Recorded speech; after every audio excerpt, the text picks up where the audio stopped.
Now in the game, Morphy's opponents played b5, probably hoping that he will play something like bishop to e2, and then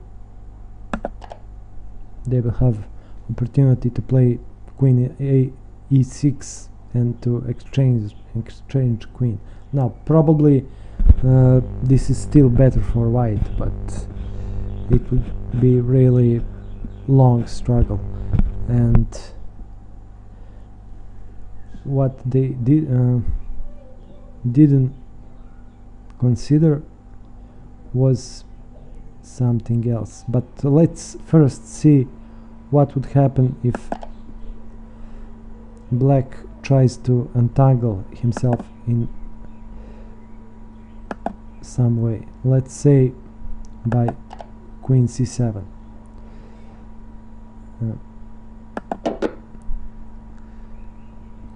Castle queenside, and now bishop to c5, and it seems that black only needs to castle and have much better position than he did during the whole of the game, but he just doesn't have a time, because of bishop f7, and if black takes, then rook d8,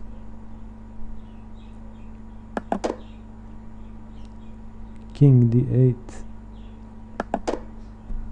and queen e7. Black has lost the queen, and with queen also the game. So this illustrates how hard it was to disentangle from this position, and it's really impressive because I really think that Morphy knew this, had maybe intuitively, maybe he just calculated everything, but in any case, let's go back to b5. Now knight b5,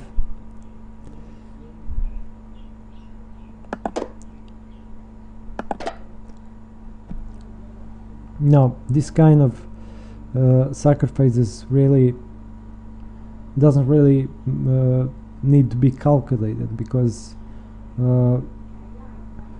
white gave a piece for 2 pawns and the attack, and also black king is in the center.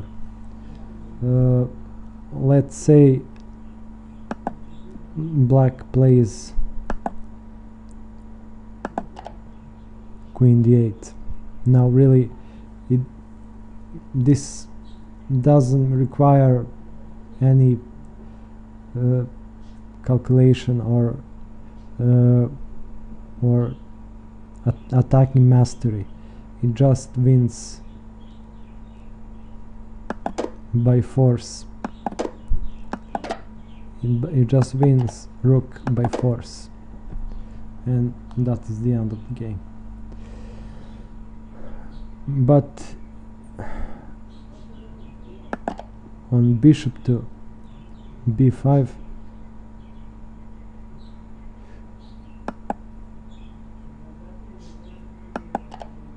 black played arguably even worst move. So now castle queenside, and I was really impressed by this move, because in one move Morphy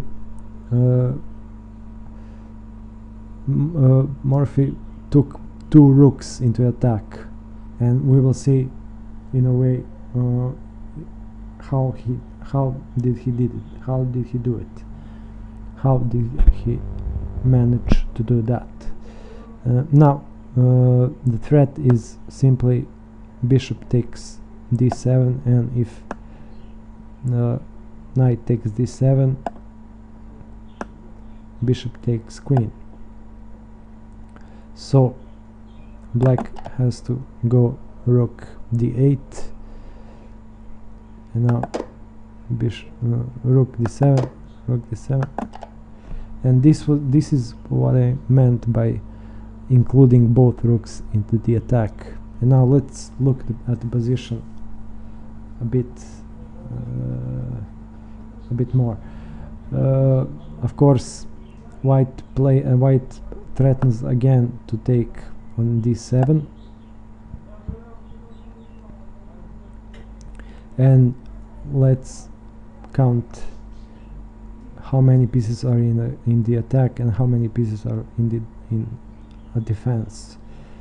Black has 1, 2, 3, and king 4. These two pieces doesn't play any significant role. White has 1, 2, 3, 4. So material is balanced, but white has a combination that just finishes the game. Queen e6. Black is trying to unpin itself, so he could, when white take the rook, so he could took it with the knight, but what he didn't consider was next combination. And now it's mate in 2, and I'm not going to ask you to solve this because everybody knows this game, and let's just see it. Now this is why I was so impressed by this game. Look at this. White has only 2 pieces, bishop and the rook, and with that 2 pieces he managed to mate opponent's king. On the other hand, black has queen, rook, bishop and knight, and it doesn't do him any good. So I hope you enjoyed this, and I hope I will post much more of his game, because I think we can learn a lot from his games.